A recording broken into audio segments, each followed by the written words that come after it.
Viewer discretion is advised.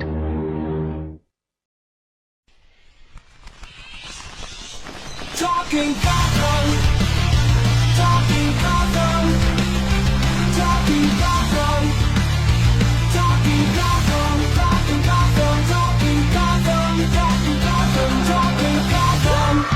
Hello everyone, my name is Ryan Cam. Welcome back to Talking Gotham. This is the show where we talk about the TV show Gotham. One third of your co-host. My name is Ryan Cam. Thank you all so much for tuning in. We have before we get started, I guess we should talk about some pretty sad news. We might as well just rip the Band-Aid off now. Literally, like the day after we are recording, or the day before we are recording this, we lost Rob Reiner in a very public and just disgusting incident. I don't want to talk about the incident too much. We are acknowledging it here and now, and it's a very sad situation. Rob Reiner was he was a legend. Like, he was Michael Stivic in All in the Family, but then he became a great director. His early 80s to mid 90s period is just incredible. Like Stand By Me, This Is Spinal Tap, Princess Bride, like When Harry Met Sally. I'm missing a few, I know. So A Few Good Men. Yes, Few Good Men. Stand By Me, Misery. Mm-hmm. So he was just one of the all-timers, and it's just crazy to think that he is sadly passed away. And now, like, it's crazy that, like, the whole situation is just nuts. And again, I don't want to get too deep into the weeds on that one because we're not here to talk about that. But what I will say is that it's crazy to think that he released a movie this year, Spinal Tap 2, The End Continues. And Spinal Tap 3 is in the can. So we're getting a Spinal Tap 3 at some point in the future, I imagine. So he was still going, he was still working, and it's a tragedy is all I can say. I guess I could pass it off to you guys if you want to add anything. All I can say is, I mean, look, regardless of your political beliefs about him, you know, I'm not saying Ryan, I'm just saying anybody that's watching, regardless of their political. I know some people don't like him because of his political views. Some people like him because of his political views. I see him as a filmmaker, and as a filmmaker, he's made an incredible body of work. Okay, and you know, it sucks that that he's no longer with us because it sucks because he's such a great talent. It sucks with anybody gone, and I mean, his father obviously was one of the greatest directors out there. I mean, his father made several incredible films like The Jerk and such forth, but then you have and then of course he just followed in his father's footsteps, and he started as an actor, and then he became a director, and he's a really great director. And I remember as a kid, one of my favorite movies he was in was Dickie Roberts' Child Star. Yes, I know that movie. Some people might hate that movie, but I'm like, he was really good in that movie as like the guy who's trying to cast, Dickie Rock, David Spade in that movie, and he's funny in that movie. I like him in that movie, and obviously he's been in a lot of great movies. I mean, obviously, I think we can all agree he was great as Leo's dad in The Wolf of Wall Street. Whenever he's watching The Equalizer, $26,000 worth of sides. He's like, I'm fucking watching you. Who the fuck is calling? Hey, hello? Yeah, who is this? Like, I love he's ran. Like, who the fuck calls me when I'm watching the fucking Equalizer? Hello? They just answers the phone nice. I love that so much. He's just ranting and then he answers. It was the most random casting, but also the best casting. Yeah. But yeah, it's so that's a good. We should remember remember the tragedy that happened. Like the sad thing that just happened to him. We should remember like the joy that he brought everyone. From like even Spinal Tap fans. I mean, and the great thing is he got to make that Spinal Tap sequel he's always wanted to make, and I'm glad that he got to. This will be his swan song. And I'm really happy for him for that. And most people don't even get to make their swan song movie. And I mean, it's a little thing I think is sad, makes me sad is about Bruce Willis, how he's never going to get to make his swan song movie because he's, unfortunately stepped down, from acting, and he's due to his condition, and he's never got to make that last great film, and I think a lot of people don't get that in life. And I think for him to be able to like, oh my God, I got to make Spinal Tap 2, and then apparently Spinal Tap 3, hopefully that's another banger too. So like, it really sucks, but guess what? We'll be able to have this work for years to come. Matt? Yes. Right. I feel like I'm leaving Matt out of this conversation, so I'll throw it to him. Yeah, I grew up watching the reruns of All in the Family with Rob Reiner, and over the years, I had no idea one of those movies that he did was Stand By Me. I had no idea that was him doing all the directing, and he became one of the best filmmakers. The first one I've ever watched from his movies was The Princess Bride, which I ended up really loving that film. And another romantic comedy movie that he did was When Harry Met Sally, and I watched it a few years ago, and I could not believe I watched it so late because that was such an incredible rom-com film with with a great cast with Meg Ryan and fucking and what's the other actor's name that one of the Billy co-leads Crystal? of the what? Billy Crystal. Yeah, Billy Crystal. What a great. This was not like a movie that was a target demographic for female audience. It was made for everybody, and what he did in that, Meg Ryan. with that, it was so incredible and iconic. Like A Few Good Men, You Can't Handle the Truth, the Tom Cruise and Jack Nicholson, Jennifer Connelly. God, he made so many damn good movies. In full disclosure, I still have not seen the first Spinal Tap movie. I still have not, which I know it's on HBO Max. It's so good. I mean, it almost kind of makes me want to do a Reiner project on the channel in celebration of him. Yeah, we might as well do that. Misery. I've seen Misery recently. Misery I have so watched good. that. I watched that film recently, and I really loved it. It was a banger, like horror film. That he honestly, and then you also which got Kathy Bates an Oscar win for that performance. I'm your biggest fan. Yeah, I mean, he's so good. Like whether you agree with his political beliefs, you know that our president had to be a fucking douchebag for going on in his way on the social media, which we won't get into. Yeah, but no, what happened to him took us by surprise from what as we're recording right now, because we did a watch party for the season finale of Welcome to Derry. And as we were watching it, like Jake broke the news to us out of nowhere, and we were like, "What the hell?" We were overwhelmed about what happened to him when him and his wife were murdered in their own home, and that situation was just so fucking horrible. What happened to him, because what he did with those movies, there's still a couple of movies I still want to see, and yes, I'm happy that he got a chance to do the Spinal Tap 2, even though a lot of people kind of forgotten about it and had mixed receptions. But I'm still going to watch the first two movies to see what he did and see what all the fuss is about with the first film, especially. But yeah, I do remember watching the Dickie Roberts. I thought that he was great in it, and yes, he was amazing in The Wolf of Wall Street. He was gold, comedy gold from that time. But yeah, it's so hard that we lost the legend, one of the best filmmakers of all time. And for anybody asking what Dickie Roberts is before it's basically a movie where David Spade was a child actor. He goes up to be like an adult, and he's a washed up loser. And then he's a washed up child star actor that became washed up, and he wants to get a role from Rob Reiner that was directed by him, and he knows to experience childhood, and in order to do that, he has to actually learn what it's like to be a childhood. So he pays a family in the suburbs to know what it's like to be a kid in real life and not in the life as a celebrity. When he was grown up as a child actor, he had to be an adult, and he grew up so quickly. It's a more of a hyper reality comedy, like a satire movie. Would have came out now, that movie David Spade would probably get like a award nomination for that, because it's complete. I don't know. I wouldn't go out of my way to say that. That's a little bit of a far fetch. I think honestly that movie, because especially how it's the whole movie is about child stardom and how it ruins people's lives. And especially you have all these other child actors at the end of the movie singing the theme song at the end. I'm I don't know if he would get an Oscar for that, especially. When I don't think he would get an Oscar. It's a satire. It's a satire. I would say a Golden Globe probably, but not a freaking Oscar. I'm not that crazy. Also, it's far from a highlight of his career, but he also directed North, which led to one of the funniest Siskel and Ebert reviews of all time. I still got to check out American President. I never heard of that movie, but I wanted to check that one out. Yeah, and I've heard that I think if I remember correctly, I think they recently put out a lot of Rob Reiner's catalog of filmography on HBO Max. By the way, I think one thing. I think one thing I like about Rob Reiner's filmography is it's so different. Each film is different from the last. It's not like he does the same project. Like obviously, there are certain filmmakers. Not going to say names. But there are certain filmmakers that they do the exact same project. Like, oh, it's the same project with the same actors, same thing. And you're just like, oh, my God, why don't you do something original, Versus Rob Reiner, he's like, I did a movie about the military. Now I'm going to do a movie about kids that are just going to discover a dead body. And it's not even really it's I always say this, it's a Dazed to Confused type of plot. Like he's going to do more of a Stephen King. There's not really a plot. He literally did two Stephen King adaptation movies. Yeah. like to me, I always say this. I'm like, it's like to me, Stand by Me is like Dazed and Confused. It's not really. There's not really a plot, but it's so good. You don't. It's just a care bunch of about group of kids going to find a dead body. I mean, really, it's just so like that. I'm like Dazed and Confused. It's like it's just people hanging out, you know. And I just think, but it's such a good film that you. It's just a like, human. It's a human coming of age story Yeah. with these characters.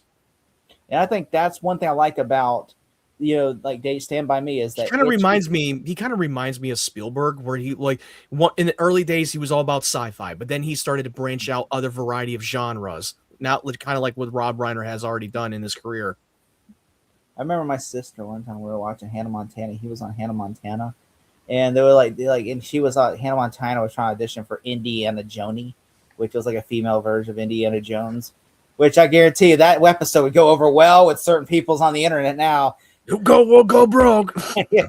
But Rob Reiner was the director of that project, which I'm like, missed opportunity for Steven Spielberg, but okay. And then I'm like, but yes, That kind of reminded me of James Cameron from Entourage when he was directing an Aquaman movie. That kind of reminded me of that one. He was just like, and so I guess the reason she was going to bomb her audition so that she can help her friend out.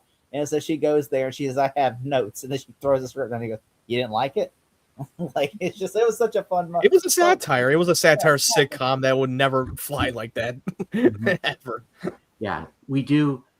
I mean, there's no easy way to transition out of this. We do need to get to Gotham at some point here. So let's just wrap it up here. But what I will leave it off on is that he was just an incredible talent, like clearly well respected. Just the tributes from like Kevin Bacon, Jerry O'Connell, like Kathy Bates, like just there's not like Carrie Ellis earlier just tweeted out, says no words, and just had a picture of like the Princess Bride set. Notable exceptions aside, there is not a single person that I have seen that had a bad word to say about the guy. And well, I said notable exceptions. Notable exceptions.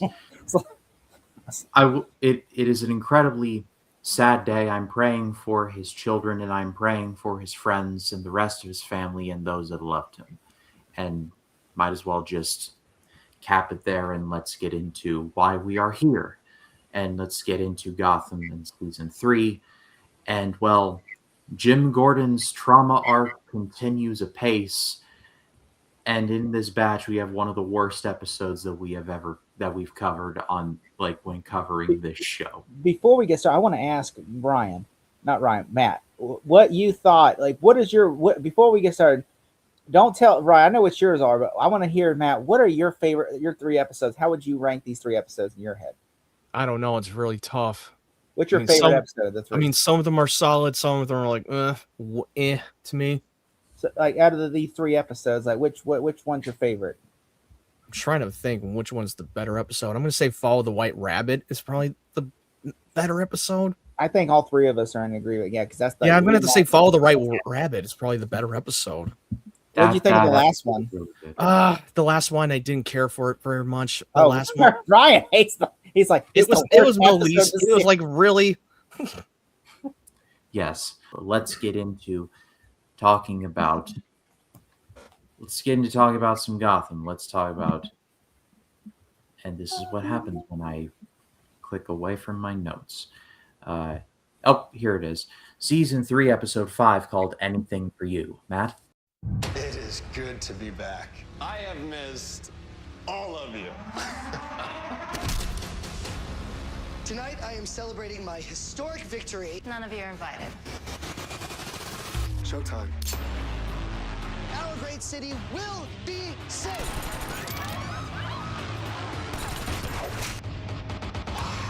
Best party ever.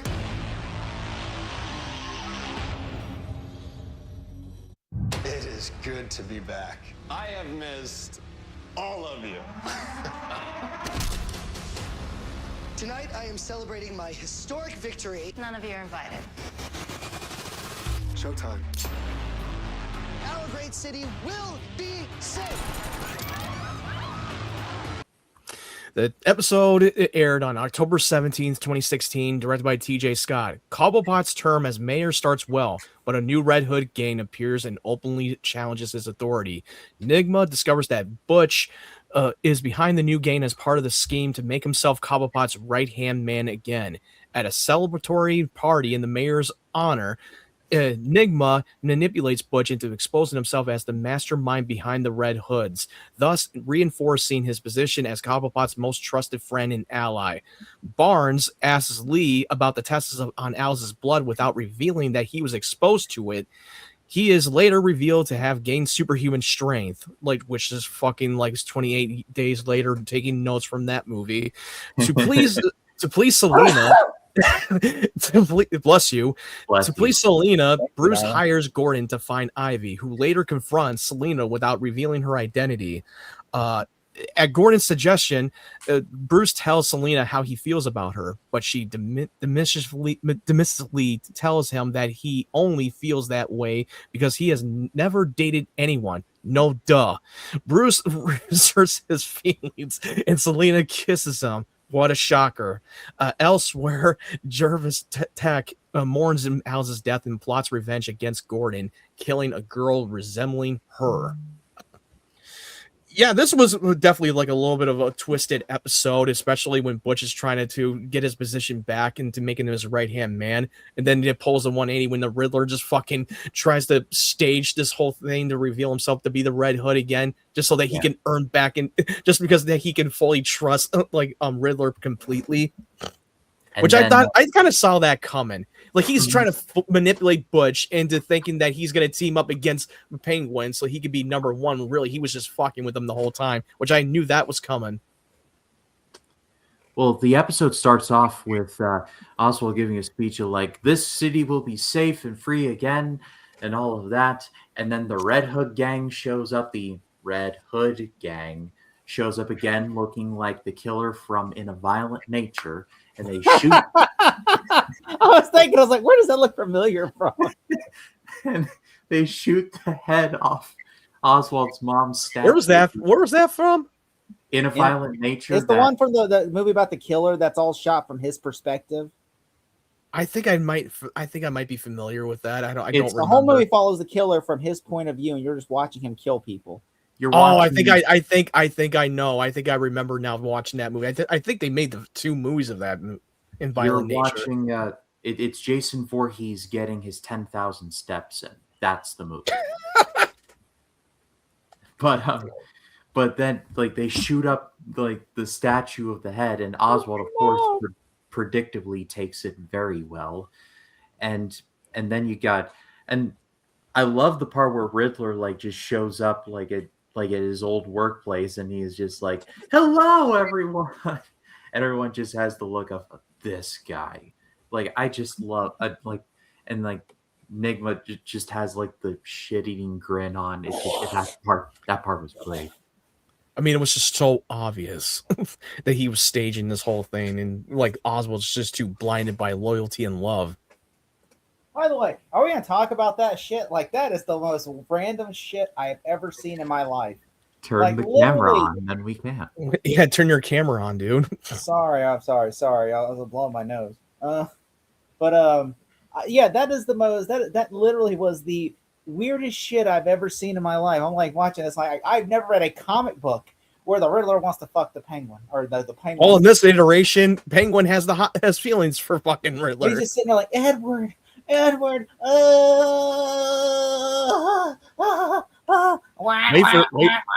Wait for social media to blacklist you now.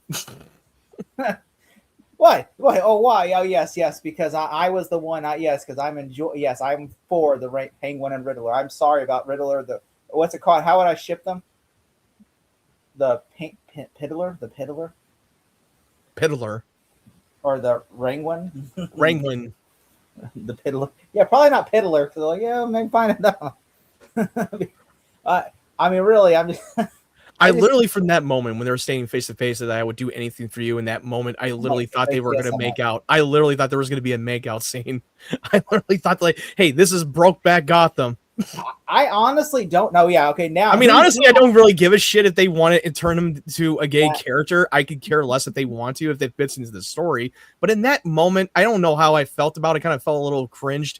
Like it could have been handled better. Yes, them having gay characters. I'm not that at all. I don't mind if the Riddler is gay or the Penguin's gay. Well, yeah, But it's just like it makes no sense for the story. I know it just doesn't really make any sense. I don't understand It just felt like they're trying to create another love triangle. I'm like, whoever is telling you love triangles, there's more love triangles in the season now than we have ever expected. There's a love square with Gordon and this Vicky Vale and fucking the doctor and the fucking Miss Kringle's clone and Miss Kringle's twin, whoever that may be, might be her twin sister or some shit. Same actress. They just put a wig on her. It is the same actress. She's like, I played Miss Kringle in season 1 and 2. Now I'm playing this character, and they just gave me a blonde wig. And I'm like, I don't know. I feel like that girl's playing the long game. I think she's fucking with Riddler. I think that might be her long lost twin sister that wants to investigate her murder. What is it? Go like Glass Onion? Are you trying to get that from Glass Onion? You're like, I feel like I feel like Ryan Johnson took notes from Glass Onion. Don't tell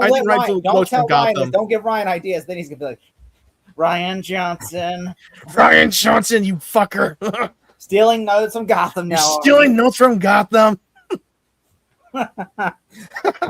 Knowing him, it does feel a little bit of Glass Onion. Are we not talking about this shit? I can either confirm or deny with the secretary's approval. But I will say this though, my only thing is it now comes out of nowhere. I can't get that out of my mind now. What? That this is like a pre-fucking Ryan Johnson's Glass Onion for this whole love triangle shit. Again, Ryan's like, swear that's what it is. Ryan Johnson. Knowing him, but I do like, okay, so my thing is this though, it just comes out of nowhere. It's like, but one thing I want to piggyback, I think the whole staging thing, the fact that he can fully trust Riddler, like, didn't he already trust him completely? Why did he need to do that again? Just to get Butch out of the way or something? Is that was his grand plan? I think Butch was trying to make himself look like the hero because the Riddler made himself look like a hero by winning Oswald the election by saying, yeah, oh, see, they voted for you because they believe in you. So now he's like, oh, if I show up the Red Hood gang and they're all targeting Oswald, the whole plan was at the party, the Red Hood gang was going to show up and shoot at the place, and Butch was going to kill all of them, and then he was going to make himself look like the hero. But then Riddler, being Riddler, decides, hey, this seems, I smell bullshit, so I'm going to go. Yeah, because he figured it out that it was bullshit, that the whole thing was staged with the whole Riddler, and that Butch was behind the whole thing, so he had to fuck with him. And pretending that he's going to be allies with them just to go up against Penguin, when really he's going to make himself even look better and get Butch out of the way. Yeah. Well, then there's a great moment with Lee where like Lee punches Nigma in the face. Like, I thought that was great. I love when Lee punches the face and he says, you're going to pay for that. He goes, if you even try, she says, I had the note right here. It says, when Lee punches Edward in the face. Here, where is it? Basically, Butch, Edward solves it. Butch, okay. I'm trying to look for Lee punching Riddler in the face. And when he says, you're going to regret that, she says, my father-in-law is Carmine Falcone. You so much as whisper a threat, then you'll disappear forever. I'm like, he's just like, But he's right. He's like, yeah, they'll kill you. And I thought that was great and everything. And also, I love Riddler and Fox's moment where Fox tells him that if you threaten Bruce Wayne's life again, he goes, I will kill you with ricin. Yeah, I love that. My years of watching Breaking Bad have shown me ricin is no joke. Nope. They watched Breaking Bad and they took notes. Also, Penguin beating up a thug who disrespects his mom's statue was great. Where he's like, "It's just a statue. Are we really gonna?" He's like, "Yeah." Just slammed his face. Yeah. What did y'all think about? I did like the fact that Gordon's axe just bitch slaps from fucking Riddler at the GCPD. Yeah, that's what I'm saying. I thought that scene was amazing. I don't know how I felt about this whole like subplot with Bruce and Selena. Him trying to find that's Ivy. One of the negatives, and I didn't like. That's what I did not like. I feel like it was an afterthought to me. It was like, why are we into this shit? It's like, why do I care? It's like, aren't they already? Like, I mean, really? I mean, I like you. I never dated anyone. No shit, he never dated anyone. Like Jesus. He literally just reached puberty. It's like, yeah, my balls have finally dropped now, and I finally realized once they dropped, oh my god, I like some girls. Wow. I was like, dude, do you remember how old he was when his parents got murdered? He was like nearly like fucking 12 or 11. He literally just reached puberty. What do you expect? You think he dated anyone else since then? He looks like he hit the power button in a Super Mario game. Like His Adam's apple was bigger than his balls. What do you think? He just fucking cracked his voice for once. Now, He just Matt, you're really gonna hear that on the internet later. anatomy lessons with Matt Wyatt. I really like. I really do. I love the heart to heart that Gordon and Bruce had at the diner where they're eating lunch and just having a conversation. I thought that was great, and they're like talking, and he's like, and then Bruce is like, "I'll pay for it." He goes, "No." He goes, "I got this today." I thought that was a really good moment between them, and they're eating. They're talking about Selena. He says, "Let me ask you." He says, "You and Selena are a thing now?" And he goes, "I don't know what we are," and everything. And I thought that was. And then he's there talking about Ivy and everything. And it's just, I thought that was a great moment because it's like, and then he started asking him some questions, and he's like, "What are you?" He said, "You sound like you're a detective, huh?" And I'm just like, "You get it? You get it? Yeah, you get it. Get it, Batman fans? Get it, detective?" Yeah. Even Gordon said that to him too. Also, when I thought I did like when Bruce and Selena finally kissed, because like, okay, No, I did like the moment. I'd be like, it's about fucking time. Also, Butch should have known Riddler would set him up. It's not clear and simple. I mean, really, Butch is an idiot for that. Like, did you notice that Selena just came across with an older fucking Ivy at the and she doesn't want to tell me that, yeah, because she's like, why are you playing the game? Why don't you just tell her? What the fuck? Because there's a reason why it's coming up. Don't keep her in the suspense. Butch killing all the. I did like when Butch. They're like, oh, he said like he had a plan. He's like, we're on our way to kill the Red Hood gang. I like that, and he's like, he goes up there and he goes, oh shit, he goes, sorry guys, stand up. All right, sorry. It just kills them all.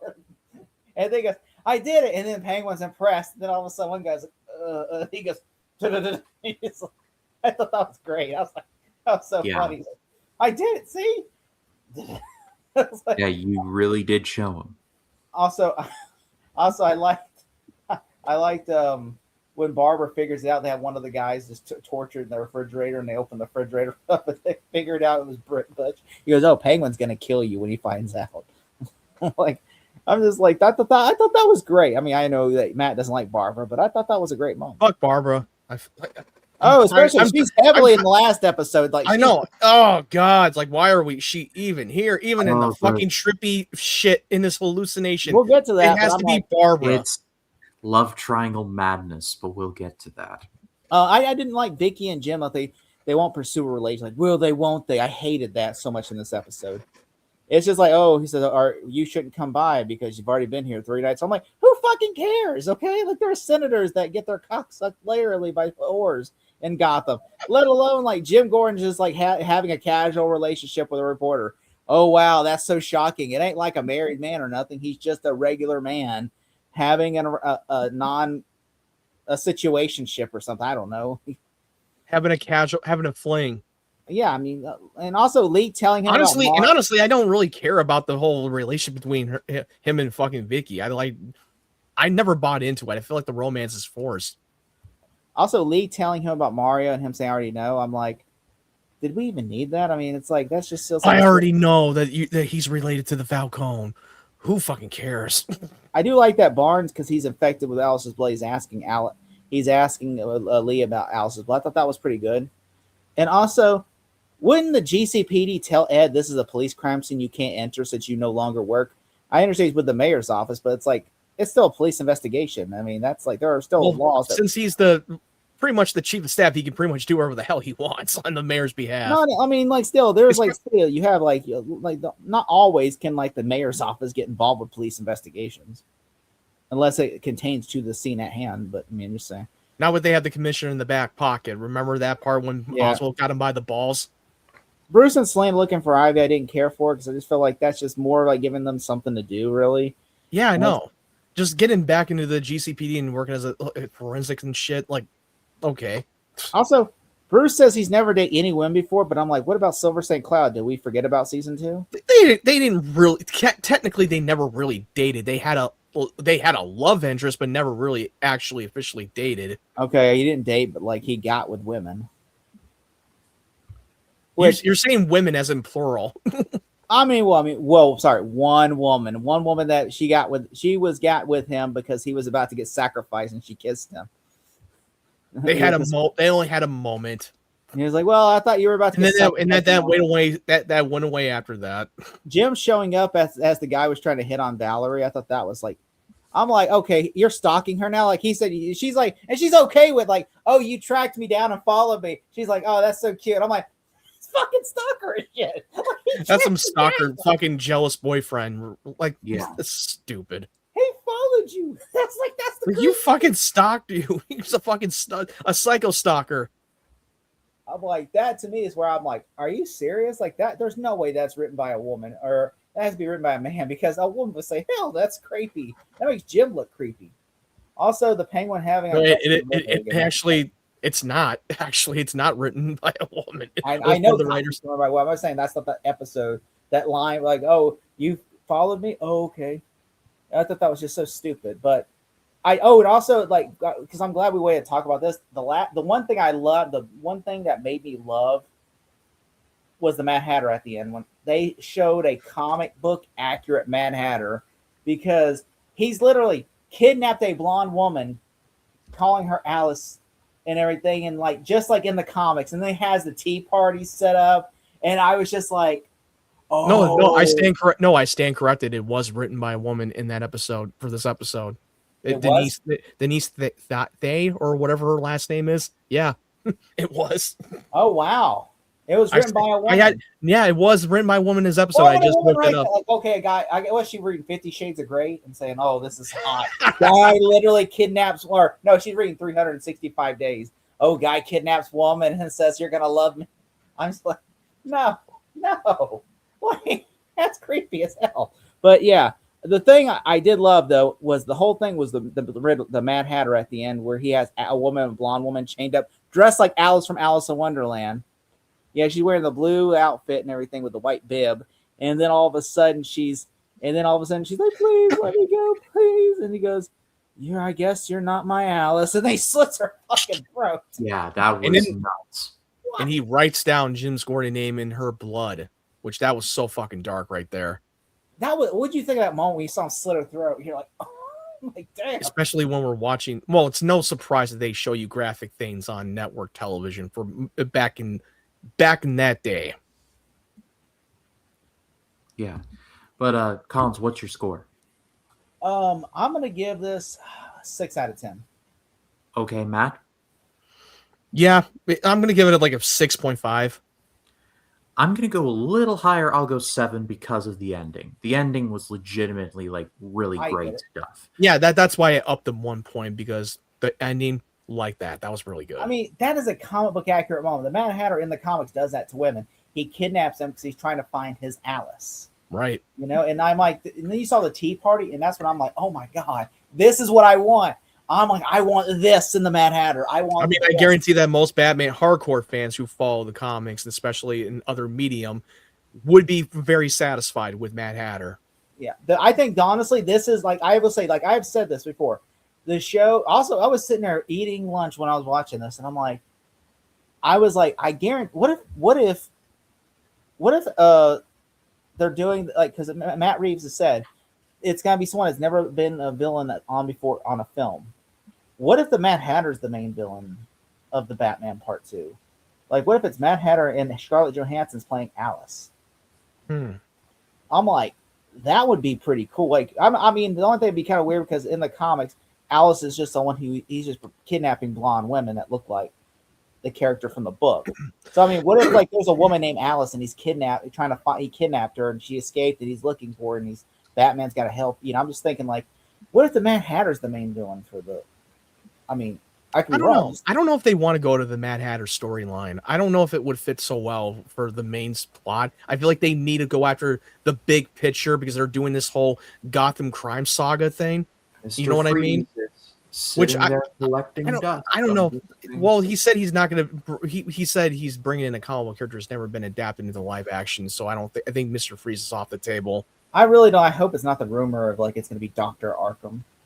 I mean, I know that Harvey Dent's been adapted a lot live action, but it would be interesting. And Harvey Dent was the main villain, where he's running for mayor for Gotham, or what the whole political thing, and then Scarlett Johansson is one of the whole political parties or something. Yeah, I heard like there's a rumor now that like it's going to be like Scarlett Johansson's going to be Gilda Dent, and they're going to adapt a Long Halloween. They're loosely adapted. kind of like the Long Halloween thing, maybe. Yeah, like that's what Jeff Snyder said. The rumor is it's going to be the Long Halloween, but a loose. I would be more interested in that, to be honest with you. And that they're going to cast Harvey Dent's going to be, they're going to cast him soon.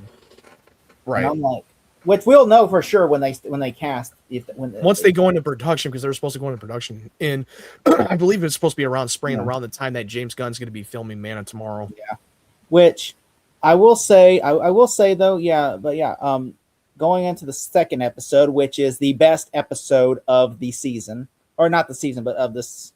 It's the best out of the three that we're covering. It's season 3, episode 6, called "Follow the White Rabbit." Matt. Glad you could make it, James. I'm gonna find you. Oh, I'm counting on it. This is about your sister, isn't it? You want revenge. The woman you love is going to die. Who do you love? Tell me who to kill. Now it's up to you.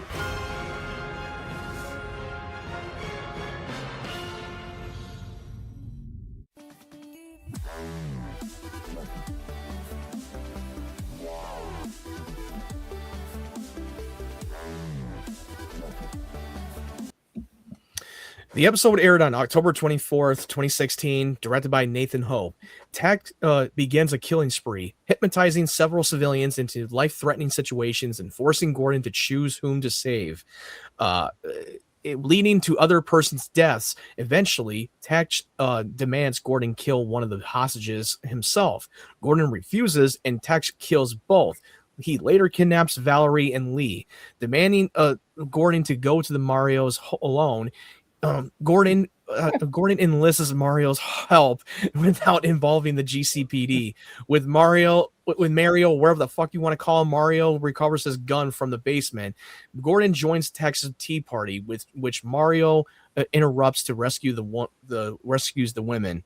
However, Tex is revealed to have unloaded the gun, having Mario locked. He then forces Gordon to choose the victim. He picks Lee, resulting in Tex shooting Valerie instead. She is rushed to the hospital. Meanwhile, Cobblepot realizes he's in love with Nigma and plans to confess his feelings for him. Oh, how cute. However, Nigma meets one Isabella, who resembles Kristen Kringle and is interested in riddles as well. Barnes is revealed to have anger restraint difficulty as a result of his exposure. Yeah, this one I really enjoyed about Mad Hatter is playing a long, intricate game against Gordon. And from that moment on, when you see those multiple TVs when he's entering that building with Gordon, it was coming straight out of the Arkham Asylum games. That felt like an Arkham game. White Rabbit, Jim. I was going to say that's a Saw reference, but the Arkham games work here too as well. I will say I love whenever like this whole the whole episode.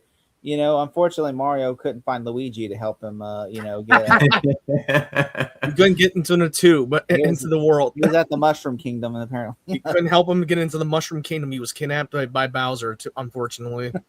Which I will say though, I really the Mad Hatter when he first you see a wedding couple, I'm like, oh, this ain't gonna go well. Then you see the Mad Hatter is there, and he's like, he's with that little kid, and I was like, oh, I keep forgetting he hypnotized them to get him there because so that he can get him to choose who to save the innocent little boy or save the married couple. It almost reminded me in fucking Spider-Man 1 when Gotham tried to make him choose which one to save the children or only save Spider-Man the woman you love. Achieves both. Only Spider-Man actually does achieve both. Oh yeah, only he could be able to achieve both. Gordon could not because he's not Spider-Man. Would you think when they jump to their death? I'm like, oh shit! And then you see their dead bodies. I'm like, damn. God damn. It happened so quickly too. Like they just jump, and I'm just like. But they weren't going to have the kid die. It would be ballsy if the kid died instead. That would have been balls. What was Gordon going to do, really? I mean, I think Mad Hatter knew that they were always going to die because what's Jordan going to do? Catch them? Or, I mean, there's no way. When they're jumping to their death, they're going to fall. It's to their death. There's no way, he's going to be able to stop them. And I think he knew he's going to go for the child. So that's why he made it easy. He says, because he's like, I want you to choose. He's setting it like Brian said to me. He's setting him up for like, for the big ultimate, shoot, like you have He's setting up his ultimate revenge, like killing the one he loves. So I'm going to make you choose which one do you choose. You kill my married couple was just a warm up. Yeah, it's like you kill my sister / lover. Now it's my turn to kill your lover. I really like this sister episode. / lover thing. Really like this episode as my favorite of the three. My one thing that I really did not like is how, well, I'll just spoil it. Oh, sorry. I was just thinking about Righteous Gemstone. I was watching Righteous Gemstone last night, and this woman, when I said that sister / lover, I'm sorry, Righteous Gemstone. The girl says, if I had a gun to your head, would you fuck your brother? And she's like, what? He says, if I had a gun, I said, you better fuck your brother right now. And she says, if you had a gun to my head, yes, I'd fuck my brother because I don't want to die. And I'm just like, what? Why would you say this? Spoiler alert, if you have not seen a Righteous Gemstone that he's referencing on that shit. But I'm just saying, it's like Ryan knows what I'm talking about. It's a fucked up show, but it's so funny. And I was just thinking, just last night when I heard that, like, what? Yes. Coming soon to the channel Gemstones Talk, which are going to drop Sunday because that's the Lord's Day. Gemstone Talk. But really like this episode quite a bit. My one thing that I did not care for was I didn't like how Valerie Vale gets shot, and not just like shoulder, arm. No, she gets full on shot in the chest. And spoiler alert, stomach. It was the stomach in this spot. That's where she was shot. She survives. She survives that. And I didn't care for that. One scene. Say it, Ryan. We all know you want to do it. Say you fucking say it. You want to say it so badly. I know you want to say it. Just go ahead and do it. One scene. Enjoy your one scene. No, but let me be clear. I like the character of Valerie Vale, but if you're going to do something that bold as to shoot a character in the chest, like that's like a kill shot. Like full disclosure, I don't fucking care about Valerie either. She's kind of just there and a little bit annoying at times. If she died, I'd be like Loki from Loki. Yeah, tragedy. Okay, let's move on. Or whatever he said. I'm just paraphrasing, but you get the reference. I think this is her last episode. Like the next episode is her last. Because I don't know if it, because I kind of feel like that Valerie's not going to last very long in the show because we know that Lee. I know that Lee is probably going to be the long running from throughout this whole show. I will say I did like though. No, you think that's the problem with that part, Ryan? What about the fact is Mad Hatter knows where the gun is and then goes down there, finds the gun, unloads the gun, leaves it in there, and I'm just thinking, unless he hypnotized Lee and she told him where her guns were, there's no way he would have known there's a gun down there because he could go around looking. He would probably never find the guns, okay? Because most women keep their gun by their nightstand or in a safe. They don't keep, or under their bed or behind their pillow. They don't keep a gun in their basement in a drawer.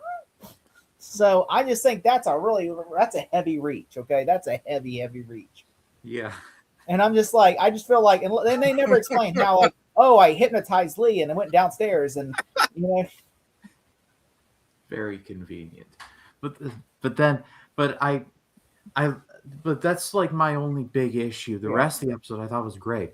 Like we learn more about Jervis that I really just kind of didn't want to know, but just knowing that I'm like, this guy is so evil. It's not even funny. Like they don't expressly say it, but let's just say it's heavily implied that he really like loved his sister. The cruel intentions kind of love. If you know, you know. The Game of Thrones way. Yes. Yeah.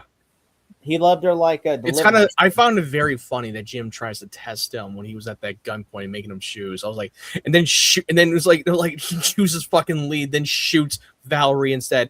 I don't know. I know it's supposed to be serious and emotional, but I kind of fucking laughed that he just fucking chooses the other girl. It's like, that didn't go so well as you wanted to, Gordon. I'm sorry. No, but he actually, because he knew that she would not. He would kill Valerie over Lee, and Lee. That's when he says, kill Lee, and she went, oh, and she made that face, and then he like, Oh, okay. And then she's he goes, I You know know what it reminds me? It just might as well just be it was slap that wasted from GTA 5.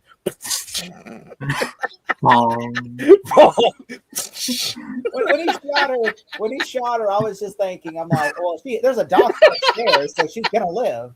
That was the first. I'm sorry. I hate to be that guy. I wanted to feel emotional, but I just found that scene very funny as shit. I was like, oh Like, wow, that's You turned into Ice Cube from Friday. Bye, Felicia. Bye, Felicia.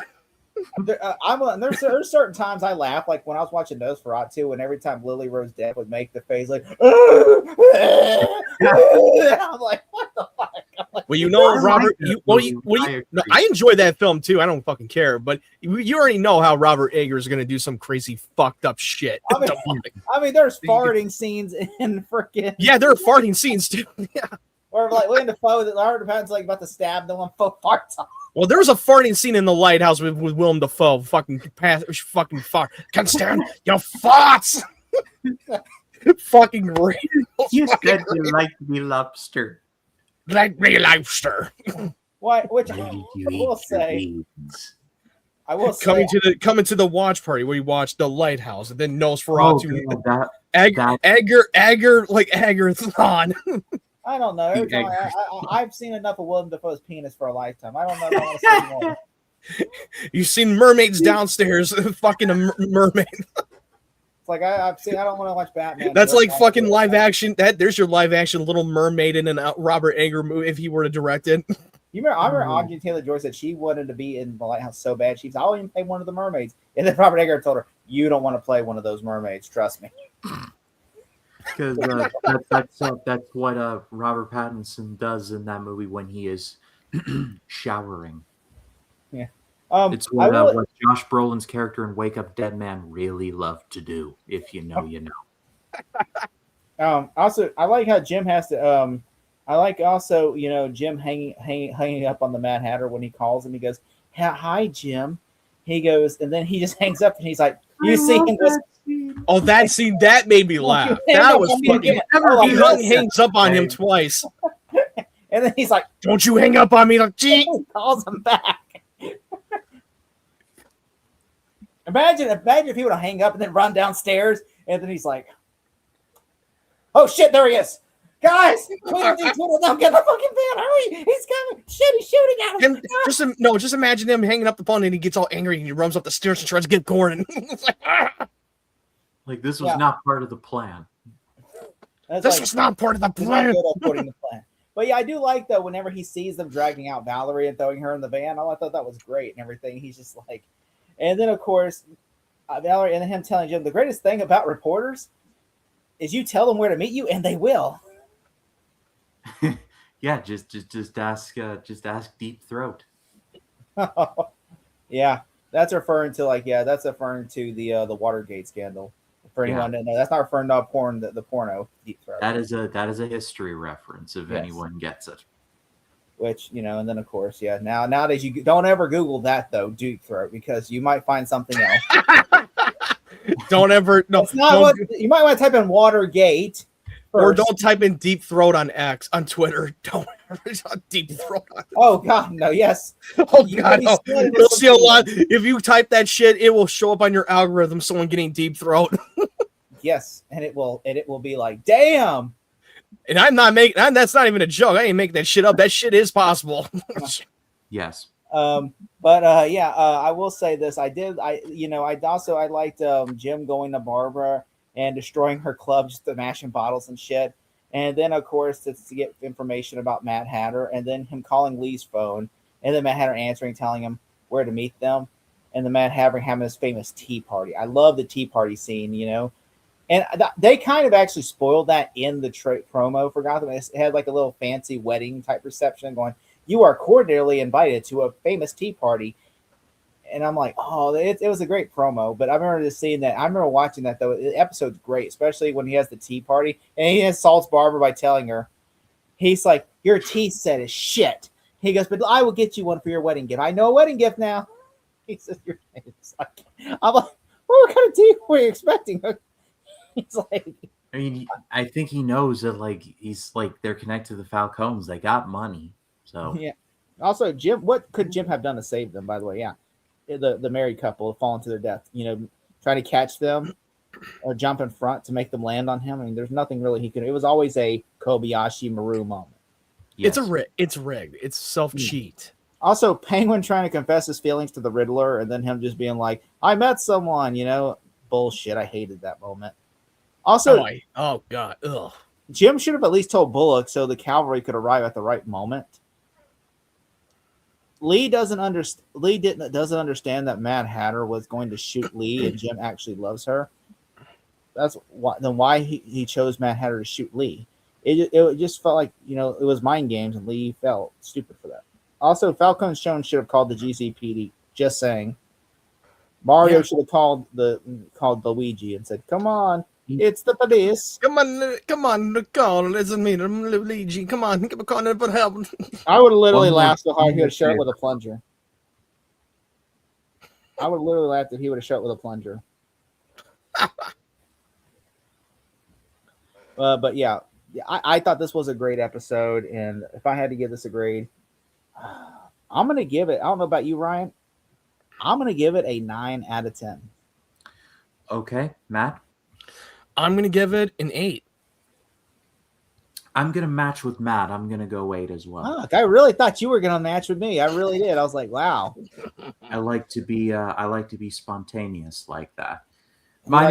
He swings both ways when it comes to the rating system. I would do anything for you, Ryan. I'm just kidding. You would do if you get the anything joke, for you love, get the joke. but you wouldn't do that. But let's close. Oh, wow.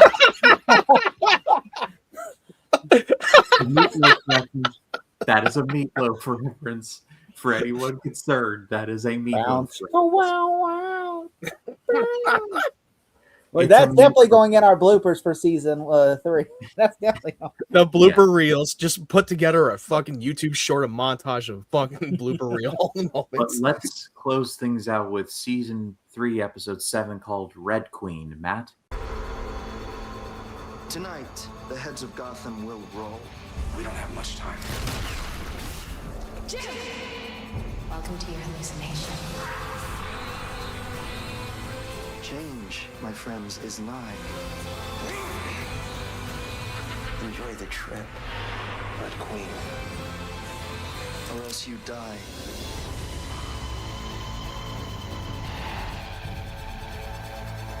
Matt? Is this a reference to Resident Evil? I'm sorry, what? Is this a reference to Resident Evil, the Red Queen? Well, the Red Queen almost felt like it was a reference from Smallville. Remember that season? It actually is. Ironically, both of this is deal to Alice in Wonderland. This is the Red Queen was the villain in Alice in Wonderland. Yeah. Off with that head. That's that the one. that shitty role that Helena Bottom Carter played. The big giant ass head in the world. Why does she have a big fucking head like too? I never understood that. Tim Burton's a weird fucker that likes to go crazy how they look. Like literally looks like Hector Hammond from Green Lantern. He looks like Parallax or one of the Guardians. Like big fucking head right there. The episode aired on October 31st, which is on a Halloween in 2016, directed by Scott White, not Snow White, if that's what you're referring to. Valerie recovers, but ends her relationship with Gordon. No duh. Knowing he manipulated Tech into shooting her instead of Lee, Tech breaks into the morgue and drains the blood from Alice's corpse. He also exposes Gordon to the powerful Red Queen, causing intense hallucinations in which Barbara leads Gordon to a war-torn GCPD, then a life where he is married to Lee with 2 children, and to encounter with his deceased father. Who encourages him to be a better protector for Gotham. Mario brings Gordon back to his consciousness. Cobblepot reveals Nigma's past to Isabella in an attempt to end their relationship, but to no avail. Barnes and Bullock learn Tech is planning to spread the virus at the city's founders' party and arrest him in time. Tech learns of Barnes' exposure. However, as Barnes composes his will, Gordon decides to honor his father by rejoining the GCPD. The secret council is revealed to have plans for Cobblepot, with one member wearing a ring similar to that of Gordon's father's reign. Bruce begins dating Selena. Yeah, I do agree with you that this is my least favorite of this episode. I didn't like how he was going on that big trippy memory down lane to explore his demons and having It's Lexmas. It's Lexmas. Like yeah, Ryan it was said. literally like the Lexmas It's a Wonderful Life episode thing. Only Lex Luthor actually says, I should be a horrible bastard. Unlike this, where Jim Gordon's like, you know what? I should join the GCPD again. I always like that Smallville's like, no, he didn't learn his lesson. He actually said I should be more crueler of a person. I should be more cruel. You know, I think that's actually literally, I like that about Smallville. Smallville actually, actually said, you know what? I think Lex should be a bastard. We kind of knew that was going to be too good to be true for Lex. While Jim's like, I should be, which like that shouldn't be the reason. That's so cliche where he's trying to explore his demons and explore in the past and trying to learn about himself so he can come back to the man he was. We've seen that happen many times before. I kind of did not like that. Like, really, that's what's going to take for him to come back to being the man he was. I will say there is the Red Queen, though. I will say Mad Hatter taking his sister's blood was great. I thought that was really creepy. You see her dead body and everything. I was just like, okay. I was like, what are we doing here? And then he's like, he just drains her blood. He's like, I'm like, what? Like, as he just steals her. I'm like, first off, I'm not a mortician, but your blood usually dries up after a certain amount of time. I'm just saying. So yeah, it's been how long? How long has it been? A few weeks since she's been dead. Didn't her body and her corpse have been decomposed, and the blood would literally be dry. And they literally have in the freezer, like your blood freezes up. I mean, like he couldn't just sit there. I mean, he would have to thaw her out and everything. Wouldn't the people in the morgue would drain her blood already and put her in the morgue or something? In the funeral home or something? Do you guys think the Mad Hatter, by the way, is mad? Like he has the virus himself? Because I don't think he can get exposed to that virus. I don't know. I mean, the only thing is why the fact is, I'm like, he used to mess with his sister. So the fact is, though, I'm like, how could he mess with her if she has a virus? So if he kissed her, well, I think that because they're blood related, that he's immune to that virus. I think he has immune system because he's blood related to her or something. That might be the reason. That's my only explanation. Because I think he has an immune system against that virus where he can't get infected. So the writers even when he messed around with her many times. The writers are saying is if Alice ever wants a relationship, keep it in the family. I guess it is all in the family. And that, kids, is how I met your mother. Thanks, Dad. Thanks, Dad. They did that. Remember that they did the Game of Thrones meme of that shit. It's like all the Joffrey. All the kids are looking like Sloth from the Goonies or something. They're like, "Thanks, Dad." Or you probably look like, or you probably be Joffrey from Game of Thrones. No, especially if you're meant to do that's a show. That's a fictional book.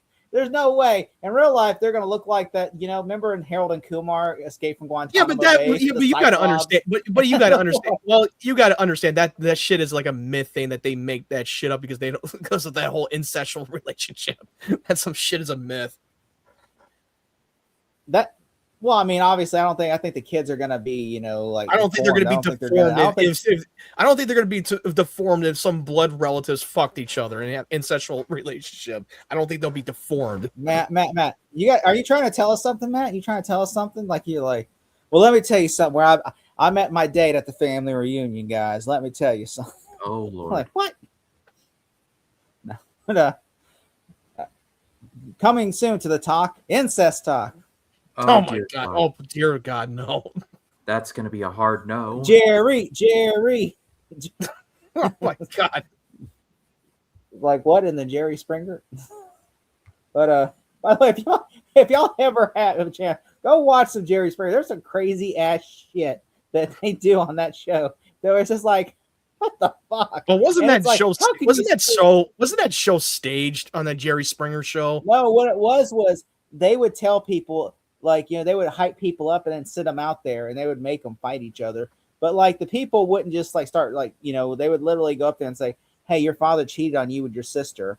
You know what you should do? You should go out there. I wouldn't let that son of a bitch take it. I would make sure you throw a fucking chair at him, and then they'd send him out there and just tell him to go piss him off, so that way you go out there and do it. That's what. Yeah, they said Jerry Springer though was a great guy. They said he's never once.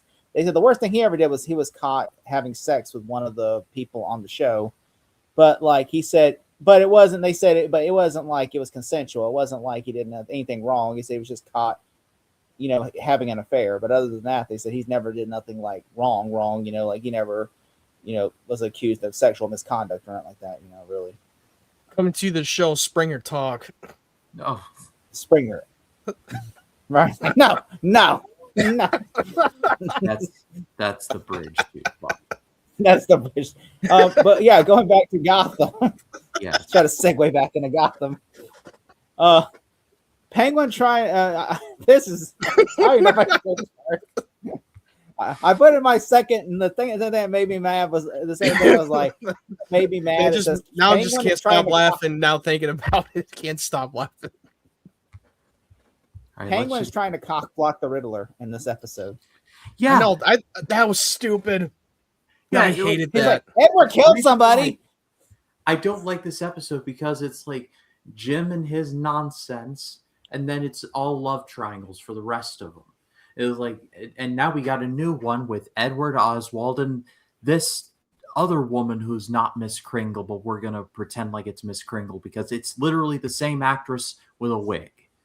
It's like, have we run out of material for Edward to do? Like, I guess so. It's like we can't make him the Riddler yet, so we have to do something with him. I'm like, he's really the Oswald. I'm not. And all suddenly she accepts him because she read all the articles. You spend time in the library. I dated many guys. You're You're one of the hottest women in the world. You couldn't find someone better, really? Yeah. What the fuck are you talking? I just don't buy her bullshit. I feel like she's fucking with him because I think that must be her twin sister. And just fucking plays an act she's like, oh, just to catch him off guard. They're literally. It feels like Ryan Johnson watched this fucking this arc in season 3 and felt like, hey, let me take some of that idea from this and put it in the Glass Onion.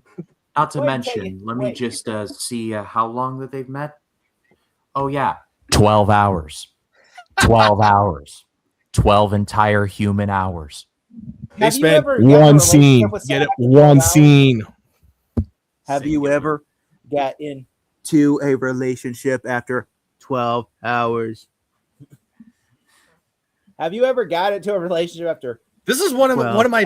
This is now giving me more reason. One of those pet peeves with the writers for Gotham that they were kind of a little lazy when it comes to shit like this. It's like they focus like what the best written character is the character that's not even the leading actor. It's the Mad Hatter. He's the best written character of this whole episode. Because you're like, oh, he was a better written character in this season of the show. He's not even the focus of the episode. He's literally the secondary focus. No, it's the love triangle. It's the love triangle is the central of this episode. Well, if you want to count with like Gordon facing his demons and going on his trippiness, maybe like story B. I did laugh whenever Penguin. And then the story C is the virus. Story C is the virus. I do like whenever he says he's trying to ruin Edward's relationship with not Miss Kringle, and says, "Oh, you have a cute neck. Ed loves the neck, because he strangles women." I'm like, what? Like he just like said, "Oh yeah, Edward strangled his last girlfriend." He was a strangler. He was Keanu Reeves from the movie called The Watcher with James Spader. Mad Hatter running in the Penguin, spilling his drink, and the Penguin saying, "Watch, we are going." He goes, "Sorry, Mr. Mayor." I thought that was great. Penguin talking to the head of the Court of Owls and not realizing it was also really great, because like, oh, hey, look, I forgot about the Court of Owls, by the way. I'm like, oh, yeah, they are. The Court of Owls is in this episode. I forgot. I keep forgetting that they're present in the show, period. I was like, are they still here?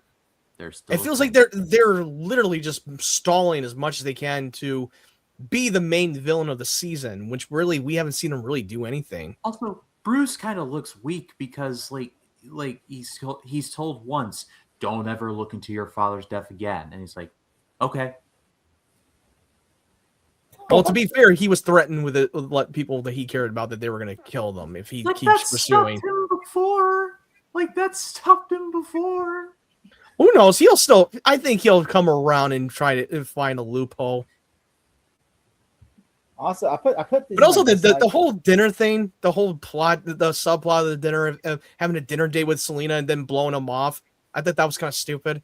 I didn't like that. I hated that too. Also, That was so stupid to me. Penguin talking to the so Mad Hatter crashing Penguin's party. I love that. I thought that was great. Besley's trying to make everyone drink Alice's blood, and Penguin's this close to drinking it until the GCPD shows up. I thought that was really great. I just felt like it just felt so much of a cop out though, because I'm waiting for Jim Gordon to show up, and instead Jim Gordon's like,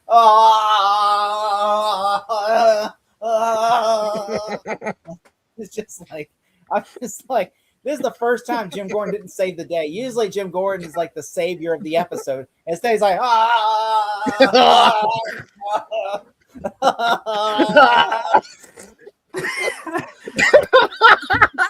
hold the door, hold the door, Hold the door, hold the door.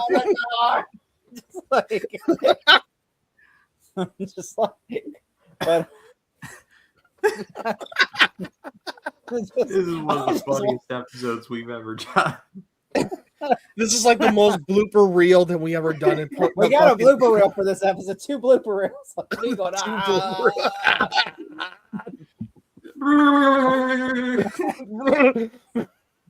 So he's like Whitey from 8 Crazy Nights. He's like the Lex Luthor getting electric shock therapy, like with Lionel giving him electric shock therapy, and she's very. Collins, what a Let's hope reference. not, 'cause That off-blast movie, 8 Crazy Nights. Anyway, do we... Oh no! Meet me after court.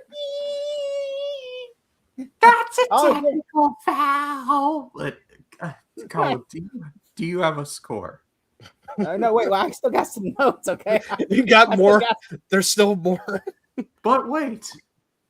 But wait, there's more. There's more. Mad Hatter seeing Alice's blood in Barnes, I thought was great when Barnes throws him to the ground and his eyes are like this. I thought like he goes, "Oh, you have Alice's blood in you." I thought that was great. And also Jim's moment with his father in the hallucination. I thought that was great, because he's like, okay, I have to be. That was the only best part about that episode. I liked that episode when he was having a little bonding with his father to try and remind him of himself. Yeah. That even though we had dark and silence, wouldn't want to dwell on it. Yeah, because I feel like Jim was going down a dark road, and then this kind of leans him back into the light side of the road. And he was wearing that. And didn't he say he was looking for that ring or something? Or didn't he already had it on him or something? Well, it's a family ring. Yeah, his family ring. And then the best part about that episode that was a plot twist. The shadowy figure men with the secret council were in the same family ring. What the fuck just happened here? I accidentally spoiled it in my notes. Please don't spoil. That's what I have a good thing. I stopped you right there. I didn't read it out loud, but I did spoil my notes, so I hope Ryan didn't read it. No, I didn't read it either. But okay. Why doesn't Jim just choose and go get the? I mean, at first I put my notes for dislikes. Why doesn't Jim just choose and the GCPD? It wouldn't make his life a lot easier. It just feels like he keeps saying, "Bye, Felicia. I don't want to be a GCPD anymore." Until like the end of the episode, which I understand now. Because I kind of redacted this note because I mean it's also Jim wouldn't just say, "Yeah, true." I mean seriously, Jim is becoming a fucking enigma in this whole episode. He's just like won't tell anybody. He's just like Lee asked him, "Hey, did you really mean this?" "No, I really just mean." He says, I can't tell you that I really love you anymore. So I'm just gonna, I wanted to say Valerie. I want to say Valerie. Like, who fucking cares? Yeah. Also, the love triangle. Yeah. Again, with Miss Kringle, not Miss Kringle, and Oswald and Edward. It's not even really a love triangle. Edward has no affection for him in that way. He's just Oswald daydreaming. Okay. It's kind of like that scene in The Righteous Gemstone. Oswald just is literally in love with Nigma. When Nigma does not have that kind of feelings for him like that. It's like, hey, I love you, but I'm not gay for you. I'm like that's great and all, but I don't have that kind of love for you, bro. I'm just not that into I love you, but just not in a gay way. Just in a total non-gay way. It's a platonic love. Yeah, it's like, I don't think about sucking off your penguin, your French flipper, okay? Okay, that's stepping a little too much. Oh, okay, my bad. Here's the thing. You know what, motherfucker? This ain't no fucking Gotham After Dark session. Welcome to Gotham After Dark. So, do you think Edward's never gonna fuck guys or what? Talking Gotham after dark, after dark. Also, the love. Also, does she not read the fucking papers? She says, "I did not know that Mister Enigma was a criminal." I'm like, did she read the fuck? It was all over the fucking thing. Edward Enigma, Gotham. No, but she makes it. But she said she was just in a library reading books, but she doesn't read the fucking papers. Tell me that logic and that shit. Has she been under a rock? That's why I'm telling you right now, she's full of shit. I'm telling you right now, she is. I'm telling you right now, she's full of shit. She's fucking with Enigma. I don't buy it. You got to be under a hot woman like you is in a fucking library reading books. I call bullshit on that one. Like, no bullshit. Have you seen like some of the Rebecca Yarros books that get released? Like A Promising Young Woman? Haven't you watched A Promising Young Woman? You must be like the hot librarian type of chick. Also, why didn't Jim just start shooting at the Mad Hatter while he was still right there in the hallway? Instead of yelling, instead he sees the Mad Hatter, goes, "Hey, hey!" And I'm just like, why wouldn't you start shooting at him? Like, he's literally right there. You could literally pull out your gun. Well, bam. Well, I don't think he was allowed. Well, yeah, he could have. He could have shot him. He's a bounty hunter. He can do whatever the fuck he wants. Yeah, because then you wouldn't be drugged right now, you know. Because we want we want that scene to happen. That's what the writers demand. All right, but yeah, I'm done with my notes. All right, what's your score? 4 out of 10. Okay, Matt. I'm gonna give this thing. Oh God, yeah, I'm gonna have to go with 4. Just because there's some moments that I really liked in the elements of the episode, but other than that, it was really the really bad episode. Oh, we are simpatico. It's 4's out the door. This was one of the worst episodes that we've covered on this show. It's not like completely unwatchable. It's just stuffed to the gills with stuff that I just don't like, and not a ton of others do either. This might be the Gotham's Cruel Intentions with this whole love triangle with Enigma and fucking Oswald. Like this might as well be Cruel Intentions. Anyway, I passed up. Or no, not Cruel Intentions. No. Let me retract that. No, stop. Pause. Reverse it. No, it's Fatal Attraction. Listen. That's what I meant to say. All right, I thought you said it was Brokeback Mountain. Now it's Cruel Intentions, not Fatal Attraction. No, it's supposed to be Fatal Attraction. That's what I meant to say. I fucked up that part. But I passed it off to all of you. What did you think of these episodes? Let us know in the comments. We'd love to read what you have to say. And it's a privilege to do this show with these guys every week. You can tell by my laughter. But Collins, tell the people where they can find you. They can find me not at Gotham right now because there's too many fucking love triangles. They can find me at 3D Movie Cinema, where I think my review is either going to be Avatar 1, or it's either Avatar 1 or it's going to be a Christmas movie. But yeah, I will have a Christmas movie I will have a movie review this Friday. That's all I was saying. I'm not for sure 100% what it's going to be. And then this Friday, we're going to do a watch party with the Ron Howard's How the Grinch Stole Christmas. If Ryan keeps it up and moaning about it, then I'm going to make Ryan watch How the Grinch Stole Bitches. That needs to be a watch party. Yeah, that's actually a movie. That's a movie. It's the Tubi movie. Oh, Jesus Lord. It's just a black guy in a green sweater, in a green furry sweater with his eyebrows painted green and his eyes with green contacts and a goatee in a green goatee. And it's called How the Grinch Stole Bitches. And I'm just like, we are definitely going to watch that one day because that just sounds like a terrible movie. I'm hoping to laugh. That almost seems like that the Wayans brothers would make that movie. I'm gonna ask TJ if we can get before Christmas if we can do a watch party with him. Oh my God! What did he say? I'm gonna ask him. I haven't asked him. I'm gonna ask him. I'm say we're gonna watch this Friday. This. I'm gonna try Monday or Tuesday to get TJ. I hope he says yes. But Matt Wyatt, what about you? You can find my YouTube channel at MattWyan92. I put up my trailer reaction for Supergirl. I'm going to try to record soon for my Wake Up Dead Man review, and hopefully I might have a chance to see Zootopia 2 this week. I don't know for sure if I will, but for sure this week, I'm definitely going to go see Avatar Fire and Ash this Thursday, so I cannot wait. So keep an eye open for that. Yep, all their links down below. Subscribe to them over there. As far as this channel goes, like I said in the watch party, thank you all so much for checking out Chris Mania. It's been doing really well. Can't thank you all enough for that. I have just a couple more, just have 10 more days left. So you're going to get 10 more Christmas movie reviews out of me. And I'm going to be covering some more recent stuff, including stuff involving a certain clown and a certain movie starring The Rock, which was really bad. That doesn't really narrow it down as much as you think that it does. But all of that and more. And then stay tuned for something big happening involving all of us at the dawn of 2026. So stay tuned for all of that. But for Collins, for Matt, my name is Ryan Cam. Stay off the streets of Gotham. They're not safe. We'll see you all in the next one. Y'all take care.